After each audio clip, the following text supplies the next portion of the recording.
If it weren't for my orange cat Milo dragging that thing out from under the bed, I might still think I married the most virtuous wife in the world. My name is Wayne, 32 years old, working as a project manager at a financial consulting firm. My wife's name is Mavis, 2 years younger than me. We've been married for 3 years, and she doesn't work, she's a full-time housewife. In other words, I support her. But I can't say that, because she'll blow up. She always feels that doing housework and waiting for me to come home is a huge sacrifice. Fine, I'll accept that. My salary isn't low, I take home over $20,000 a month, more than enough to support a family.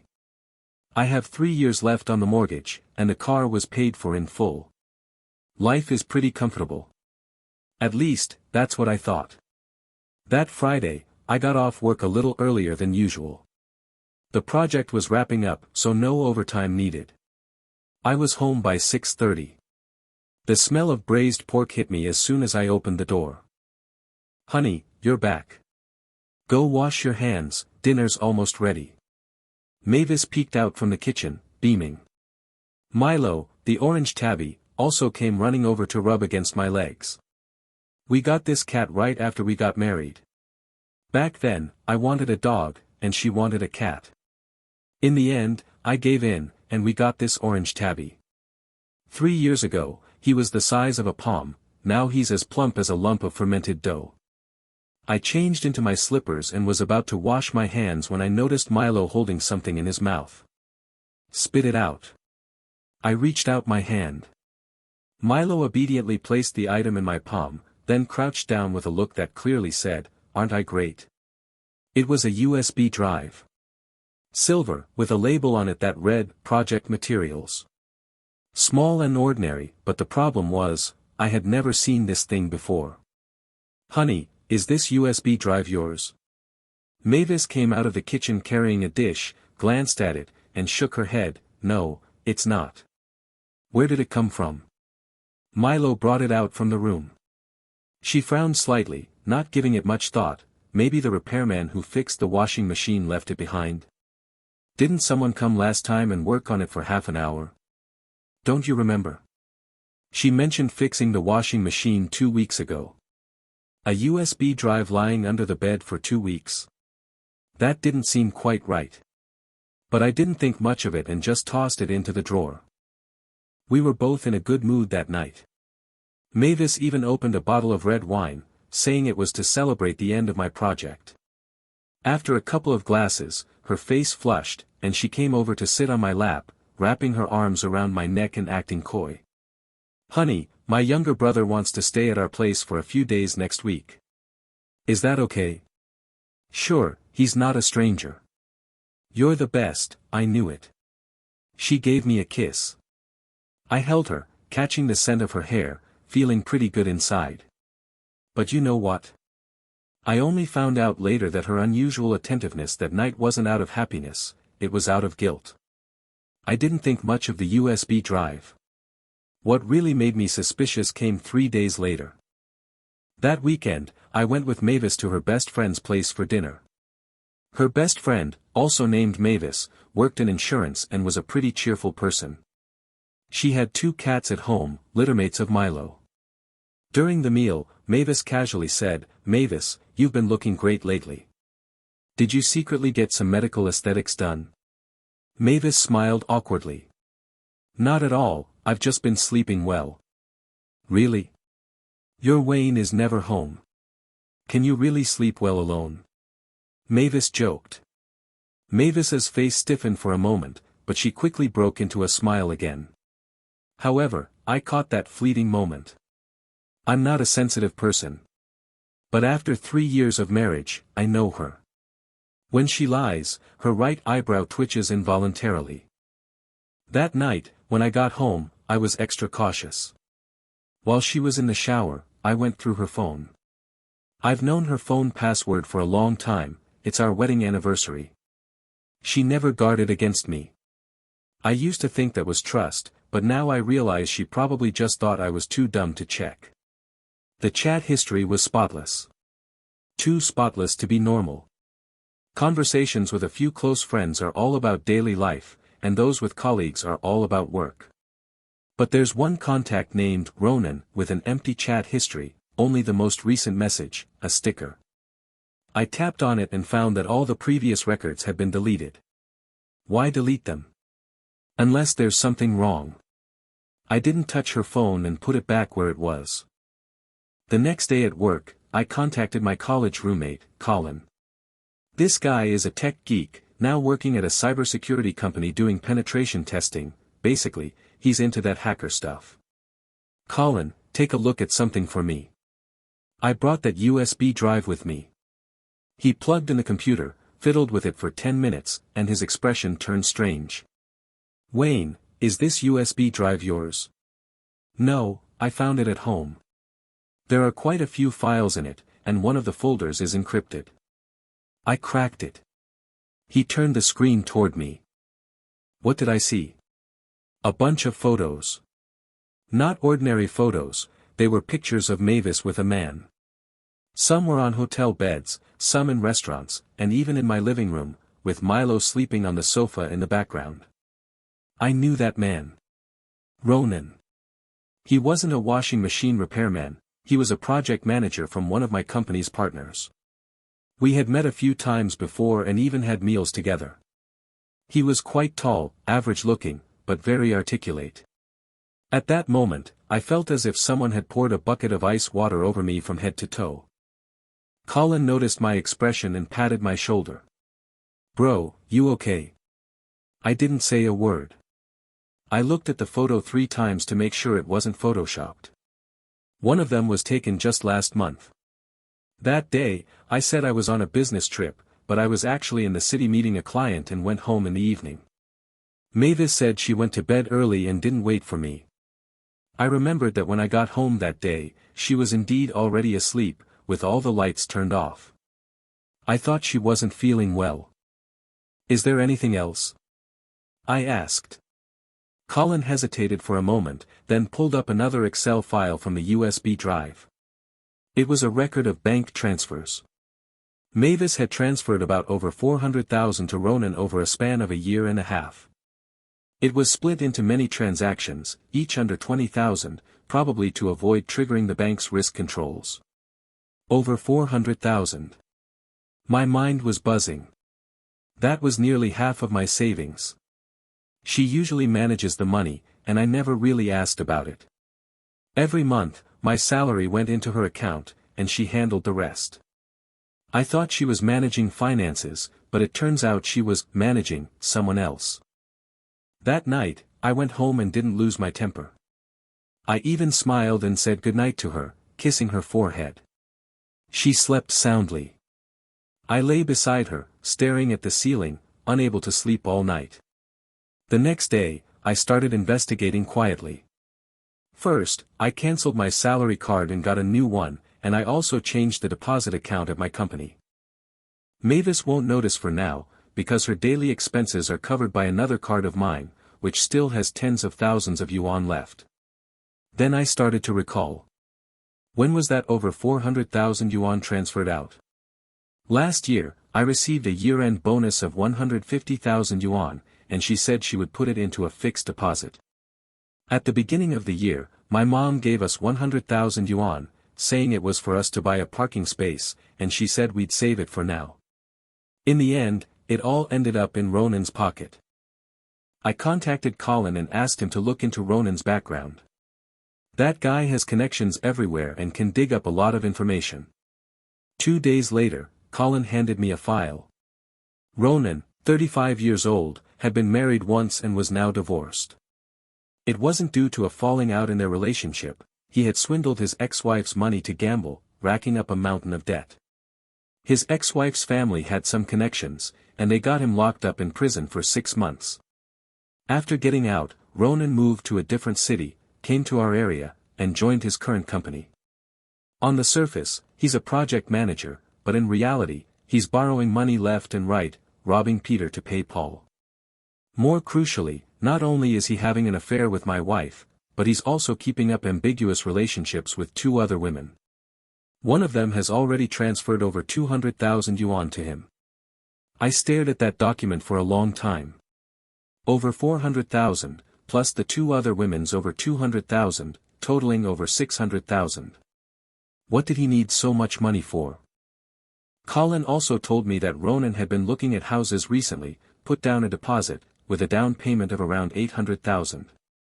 He could scrape together no more than 100,000 himself, the rest, he relied entirely on borrowing.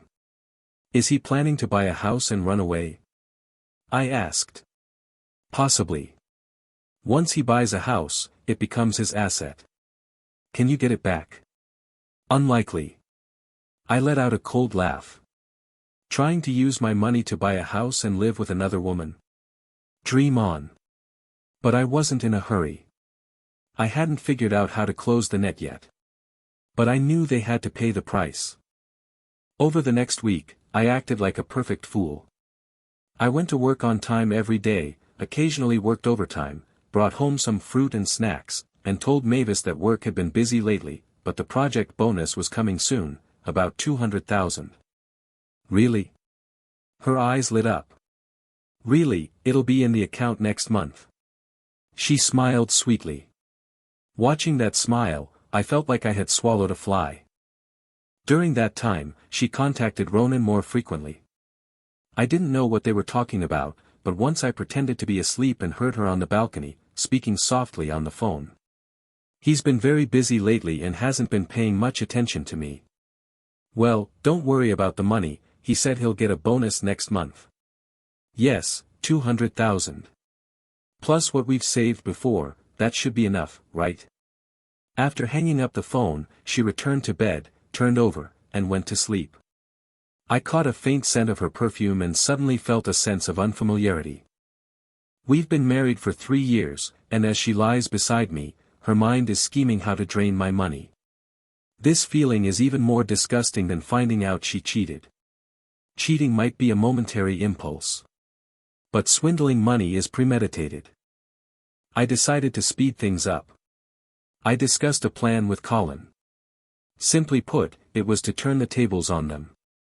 I had Colin forge a bank statement for me, showing that my bonus had indeed been deposited, 200,000. Then I deliberately, accidentally, left the printed statement on the study desk. Mavis saw it, just as expected.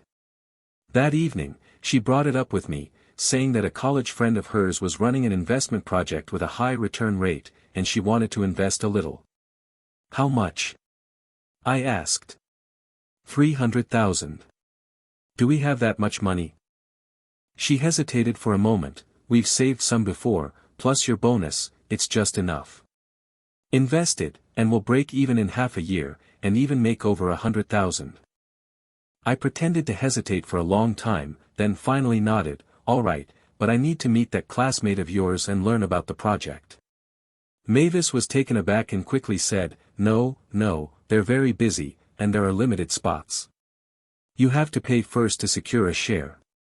Then I'll transfer the money to you first, and you can invest for me? I deliberately asked. A flicker of excitement flashed in her eyes, but she quickly suppressed it. Sure, don't worry, it'll definitely be fine. Watching her feigned calmness, I almost burst out laughing. Fine. It's anything but fine. On the day of the transfer, I set up a scene. I arranged to meet Mavis and that college classmate at a restaurant, saying I wanted to learn more about the project face-to-face. Mavis initially wanted to refuse, but I insisted, so she had no choice but to agree. She called Ronan and asked him to pose as that classmate. Ronan, probably thinking he was very clever, agreed. On Thursday evening, I arrived early at the restaurant's private room to wait. Mavis and Ronan arrived together. Ronan was dressed very formally, in a suit and tie, with a very professional smile. Hello Wayne, I've heard so much about you. He reached out his hand to shake mine. I smiled and said, Ronan, right? Mavis told me your project is really impressive. Not at all, it's just a small project, and I happen to have the right connections.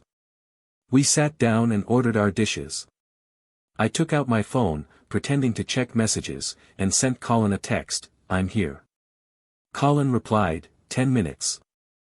Then I started talking to Ronan about the project. He made it sound very convincing: new energy, government subsidies, recouping the investment in half a year. I kept nodding, pretending to be very interested. Mavis chimed in from the side: "Honey, look, Ronan has explained it so clearly. There's definitely no problem." "All right, I'll transfer the money right after dinner," I said with a smile. Ronan and Mavis exchanged a glance, both unable to suppress the smiles at the corners of their mouths. I picked up the teacup and took a sip. I counted silently in my mind: 10, 9, 8. Before I could count down to 1, the door to the private room was pushed open. 2 uniformed police officers entered, followed by Colin. "Excuse me, which one of you is Ronan?" the lead officer asked. Ronan's face instantly turned pale. "I am. What's going on?" "You are suspected of multiple fraud cases, with a total amount exceeding 600,000 yuan. Please cooperate with the investigation and come with us." I didn't commit fraud." Ronan suddenly stood up, knocking over his chair. The police ignored him and took a piece of paper out of their bag. "This is a detention warrant. You can say whatever you want at the station." Mavis also stood up, her face pale. "Comrade police, could there be a mistake? Ronan is engaged in legitimate investments." The police glanced at her. "Ma'am, are you his accomplice?" "That project never existed, he made it up." Mavis opened her mouth but couldn't speak. Ronan was taken away. Before leaving, he turned back to look at Mavis. There was no guilt in his eyes, only hatred. Probably because he hated her for exposing him. Only me, Mavis, and Colin were left in the private room. Mavis slumped in her chair, motionless for a long time. I stood up, gathered the contract and the transfer receipt from the table, and put them into my bag. "Wayne, let me explain." Her voice was trembling. "Explain what?" "That Ronan is your college classmate, or that the over 400,000 was a loan you gave him?" I looked at her calmly. She was completely stunned. You know. I've known for a long time." I took the USB drive out of my pocket and placed it on the table. Milo was a big help. Mavis looked at the USB drive, and tears suddenly welled up in her eyes. She rushed over and hugged my leg. "Wayne, I was wrong, I really know I was wrong. He forced me. He said if I didn't help him, he would tell you about us. I had no choice." I gently pushed her away. "Mavis, you were wrong not because you cheated me out of my money, but because you thought I was stupid."